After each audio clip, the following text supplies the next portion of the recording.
Żeby zarabiać od 1000 zł dziennie, potrzebujesz tylko telefonu i internetu. Kwota musi być 20 zł, nie więcej. No i zaczynamy. 24, 59, 180, 700, 1900, 3337. Co jest super.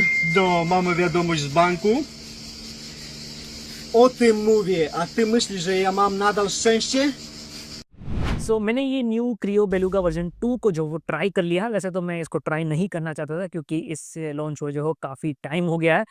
But जब मैंने इसकी specification देखी तो मुझे लगा कि इसको जो वो ट्राई करना चाहिए क्योंकि ये हेडफ़ोन कम प्राइस पे काफ़ी कुछ क्लेम करता है। लाइक इसमें आपको जो है 53 के लार्ज ग्रिफिन ड्राइवर मिल जाते हैं विद ड्यूल चैम्बर टेक्नोलॉजी। वैसे ड्यूल चैम्बर टेक्नोलॉजी जो है इस प्राइस रेंज में कोई नई बात नहीं है, काफ़ी सारे गेमिंग हेडफ़ोन में मिल जाएगा। बट एक लार्ज 53 ड्राइवर, वो भी ग्रिफिन, जो इस प्राइस रेंज में डेफिनेटली रेयर है। शायद ही किसी और इस प्राइस रेंज के हेडफ़ोन में आपको देखने को मिलेगा। मोस्टली 7000 से 15,000 रुपीज़ के हेडफ़ोन में ये देखने को मिलता है। But as I always said कि ड्राइवर टाइप, ड्यूल चैम्बर, वो सब सेकेंडरी होता है। सबसे ज़रूरी होता है कि इसकी जो ट्यूनिंग है वो कैसी है। सो चलिए without wasting any time check करते हैं कि इसकी जो गेमिंग साउंड क्वालिटी है वो कैसी है। नॉर्मल गेम के अलावा एपीएस कॉम्पिटिटिव गेमिंग के लिए कितना आइडियल ऑप्शन है और इस प्राइस रेंज के जो दूसरे बेस्ट कॉम्पिटिटर है जो मैं ऑलरेडी ट्राई कर चुका हूँ उसके कंपेयर में ये कैसा है। So let's find out. Look wise वैसे तो अच्छा ही लगता है ये headphone. HyperX cloud similar look जो आपको इसका मिल जाता है। ऑफकोर्स बिल वैसी नहीं है। बिल में मुझे लगता है कि थोड़ा सा कॉम्प्रोमाइज यहाँ पे है। मे भी थोड़ी और बेटर बिल क्वालिटी जो है इसकी हो सकती थी। वैसे हेडबैंड जो मेटल का है, एल्यूमिनियम का है, तो ज़्यादा प्रॉब्लम ड्यूरेबिलिटी को लेकर नहीं आएगी। बट फिर भी काफ़ी जगह पे फिनिशिंग उतनी अच्छी नहीं है। वो ड्यूरेबिलिटी वाली फील जो है इसमें नहीं दिख रही है। बट ठीक है, प्राइस कम है तो ज़्यादा कुछ हम कह नहीं सकते। वैसे इस प्राइस रेंज के जो ज़्यादातर हेडफ़ोन हैं उनकी कहानी कुछ वैसी ही है। एंड डोंट वरी, बहुत ख़राब बिल भी नहीं है। मेरा तो काम है रिव्यू करना, तो मैं तो कहूँगा ही एवरेज बिल कह सकते हो। एंड इंप्रेशन इसका अच्छा है, सिंपल है, no branding, no RGB light, clean simple look है जो अच्छा लगता है। केबल की क्वालिटी काफ़ी अच्छी है, ब्रीडेड केबल है, काफ़ी हद तक जो वो टेंगल फ्री है। बाकी कंफर्ट अच्छा है इसका। एयर कप वैसे ज़्यादा रोटेटेबल नहीं है, बट हेडबैंड फ्लेक्सिबल है तो ज़्यादा प्रॉब्लम नहीं आएगी। वैसे हेडफ़ोन काफ़ी लाइट वेट है तो ये भी रीज़न है कि ये कंफर्टेबल है। But of course main reason है ये कूलिंग जेल एयरपैड्स काफ़ी बिग साइज़ के हैं, प्लस काफ़ी सॉफ्ट है तो एयर पे प्रेशर बिल्कुल भी नहीं आता है। एंड ये इंडियन वेदर के लिए जो है बेस्ट है, क्योंकि मटेरियल ये जो वाला जो होता है स्वेटिंग में प्रॉब्लम नहीं देता, तो कंफर्ट वाइज जो है ये अच्छा है। मैं 3 आवर्स प्लस इसको जो है कंटिन्यूअस यूज़ कर चुका हूँ। नो हीट, नो प्रेशर, मुझे काफ़ी कंफर्टेबल लगा। Even small, medium, big size head कोई भी हेड साइज़ हो आपकी, आपको कंफर्ट को लेके इसमें प्रॉब्लम वैसे नहीं आएगी। वैसे मैं अभी जो है बताना भूल जाता कि इसके जो ये big size cooling gel pad है उसके 2 बेनिफिट इस हेडफ़ोन को जो वो मिलते हैं। पहला तो एक तो नॉइज़ आइसोलेशन काफ़ी अच्छा हो गया है इस हेडफ़ोन का। बाहर का बहुत कम नॉइज़ जो है अंदर सुनाई देता है। एंड दूसरा, एक प्रॉपर एयर सेल फिटिंग मिल जाती है तो बेस रिस्पॉन्स इसमें लीक नहीं होता है। तो ऑडियो में इसका बेनिफिट डेफिनिटली मिलता है।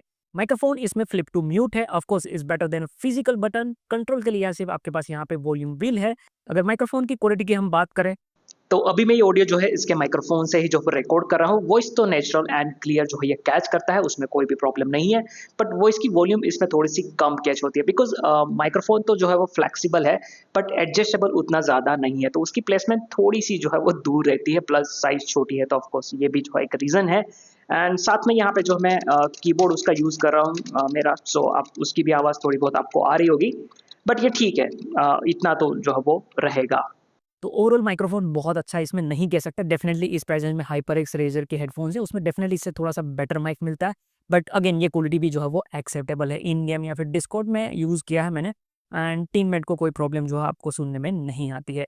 Now let's talk about the sound quality. So मैंने इसको PUBG, PC, CSGO and mobile में बीजीएमआई में जो है इसको टेस्ट किया है। इसके अलावा ऑफ कोर्स मैंने मूवी एंड म्यूजिक में भी जो है इसको टेस्ट किया है।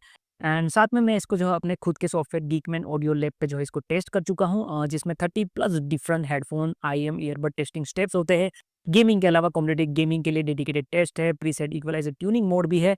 अभी ये बीटा टेस्ट में है, जल्दी ये खत्म हो जाएगा। एंड जैसे इसमें मैं यूआई चेंज करूंगा, आप जो है मेरी वेबसाइट गीकमैन से इसको डाउनलोड कर पाओगे। सो सारे डिटेल टेस्टिंग के बाद अगर मैं बताऊं तो मैंने इस हेडफोन का जो फर्स्ट वेरिएंट था वो भी ट्राई किया है। 2 साल पहले आई थिंक मैंने उसको ट्राई किया था। उसके कंपेयर में डेफिनेटली इस हेडफोन में जो है वो इंप्रूवमेंट है।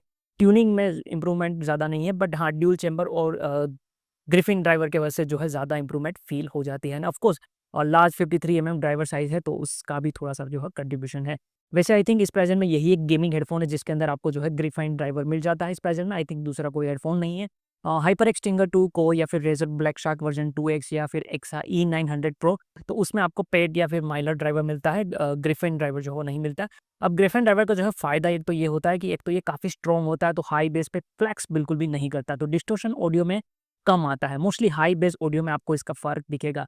उसके अलावा लाइट वेट होता है तो काफ़ी फास्ट रिस्पॉन्स देता है, तो साउंड थोड़ा-सा आपको जो है क्रिस्प लगता है। उसके अलावा कम पावर पे ज़्यादा एयर पुश करता है, तो थोड़ा क्लीन साउंड जो है ये ऑफ़र करता है। वैसे मुझे डाउट है कि एक्चुअल में इसमें ट्रू ग्रेफाइन ड्राइवर है या नहीं, बिकॉज़ थोड़ा-सा डिस्टॉर्शन तो ऑडियो में है। बट एनीवे प्राइस कम है तो ऑफ कोर्स ड्राइवर क्वालिटी में फ़र्क होगा, 19-20 का फ़र्क तो जो वो आएगा ही। बाकी ओवरऑल एक वी शेप ट्यूनिंग है, इसकी बेस पे ज़्यादा फ़ोकस है, but thanks to dual chamber and tuning bass mid में जो है बिल्कुल भी मिक्स नहीं होता है, जो एज़ अ गेमिंग हेडफ़ोन अच्छा साइन है। सो गेमिंग में अगर कॉम्प्लेक्स सिचुएशन हो रही है जहाँ पे ग्रेनेड ब्लास्ट हो रहा है, साथ ही में व्हीकल अप्रोच अगर एक साथ हो रहा है, तब भी आपको फुटस्टेप जो है ईज़िली डायरेक्शन के साथ सुनाई देते हैं, तो ये अच्छा है। बाकी लो बेस में डिटेल थोड़ी-सी कम है, पर ठीक है। मिड बेस थोड़ा-सा एलिवेटेड है, बेस वार्म एंड पंची लगता है, अपर मिड काफ़ी क्लियर है, जो गेमिंग हेडफ़ोन में होना चाहिए, बिकॉज़ फुटस्टेप वहीं पे जो हो सुनाई देते हैं, तो वो जितना क्लियर, वाइड और डिटेल हो, उतना अच्छा है एंड इसमें जो है इस हेडफ़ोन में वो डिसेंट है। ट्रबल थोड़ा कहीं पे शार्प फ़ील करता है, बट बहुत ज़्यादा फैटिग फ़ील जो वो नहीं करवाता। अगर गेमिंग के हिसाब से अगर मैं बताऊँ तो पबजी, पीसी, सीएसगो, बीजीएमआई में आपको फुटस्टेप डायरेक्शन, व्हीकल और बुलेट फायर डायरेक्शन ईज़िली इसमें सुनाई देते हैं। तो डायरेक्शनल साउंड इसमें अच्छा है, सेपरेशन अच्छा है, ड्यूल चैम्बर एक्चुअली यहाँ पे काम आता है एंड जैसा मैंने कहा था कि कॉम्प्लेक्स सिचुएशन में भी फुटस्टेप आपको इसमें ईज़िली सुनाई देते हैं। लेकिन एक चीज़ है, जैसा कि मैंने कहा था कि ट्रबल इसमें थोड़ा-सा शार्प है एंड वेलोरेंट की जो ट्यूनिंग है वो वैसे भी थोड़ी-सी शार्प है, तो उसमें आपको थोड़ा-सा ये अनकंफर्टेबल लगेगा। बट ये प्रॉब्लम आप इक्वलाइज़र से जो वो सोल्व कर सकते हो। एंड इतनी मेहनत अगर आपको नहीं करनी है एंड सिर्फ वेलोरेंट के लिए आप कोई गेमिंग हेडफ़ोन देख रहे हो, then Razer Black Shark version 2X जो आप इस प्राइस रेंज में देख सकते हो वो बेटर है, क्योंकि उसमें थोड़ी-सी ट्यूनिंग जो है वो बैलेंस है। बाकी दूसरे गेम्स के लिए इसकी ट्यूनिंग जो है वो अच्छी है, इवन मूवी म्यूज़िक के लिए भी ये ठीक है। लोअर मिड में डिटेल कम है, थोड़ा-सा वोकल में है जो वो क्लैरिटी नहीं है, बट ये एक गेमिंग हेडफ़ोन है and as a budget gaming headphone plus music headphone ये ठीक है। बाकी कॉम्पिटिटिव गेमिंग के लिए क्या ये सही है नहीं, क्योंकि काफ़ी सारे लोग जो है मुझे हमेशा कमेंट में पूछते हैं, तो मैं हमेशा से रिकमेंड करता हूँ कि अगर कॉम्पिटिटिव गेमिंग के लिए अगर आप कोई हेडफ़ोन खरीदना चाहते हो तो ₹5000 का बजट जो वो भूल ही जाओ। या फिर आप कर सकते हो कि इस प्राइस रेंज में जो है कोई बैलेंस ट्यूनिंग वाला इन ईयर मॉनिटर है, ईयरफ़ोन जो है वो खरीद लो, वो ज़्यादा बेटर है। क्योंकि कॉम्पिटिटिव गेमिंग के लिए एक balance audio plus mid range अच्छा होना चाहिए एंड सबसे मेन इमेजिंग बहुत अच्छा होना चाहिए। तो इस प्राइस रेंज में सिर्फ वो आईएम के अंदर ही जो आपको मिलेगा, उसमें भी 1-2 ही अच्छे हैं, तो गेमिंग हेडफ़ोन में आपको जो है वो नहीं मिल पाएगा। बाकी ओवरऑल मेरे हिसाब से प्राइस के हिसाब से ये क्रियो बेलुगा वर्ज़न 2 अच्छा गेमिंग हेडफ़ोन है। इसमें अभी के लिए बेस्ट आप गेमिंग हेडफ़ोन अंडर ₹3000 डेफ़िनिटली जो है इसको कह सकते हो।